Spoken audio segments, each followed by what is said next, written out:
Bultii jechuun kanniisa wajjin jiraachuu jechuudha. Himaaf jecha ciniinnaa kanniisaa obsita. Qotee bulaan tokko daa'ima barbaadee gaafa gaagura fannisu kanniisni akka nama ciniintu beekuu dhabeetiin kanniisa nama hin ciniinne yoo barbaade bifee hunda gubbarraa tiitisi guutee jira.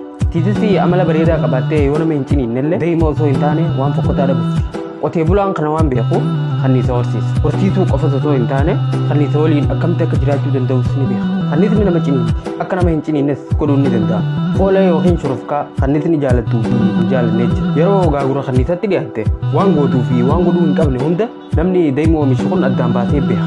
Biyya keenyatti kanniisa ajjeesuun dhorkaa yoo si ciniintellee ajjeesuun safu. Gaagura ultee daa'ima murachuudhaafis kanniisa ajjeese gubee yookiin miidhee osoo hin taane aara ibiddaatiin ofirraa ittisa fuula isaa carqiidhaan ukkaanfatee gaagura seenee daa'ima fudhata. Kanniisni osoo hin miidhamin daa'imni osoo hin badin ofiifis osoo hin ciniinamin bultiinis akkas waliin jireenya beekuudha. Wanni hedduu si ajaa'ibu qotee bulaan daa'ima oomishu kanniisuma akkasitti nama ciniintu san kunuunsa. Ilillii bareedduu bakka qulqulluu taate gaagura mixii fi bineensota garaagaraa irraa fagaatte barbaaddi.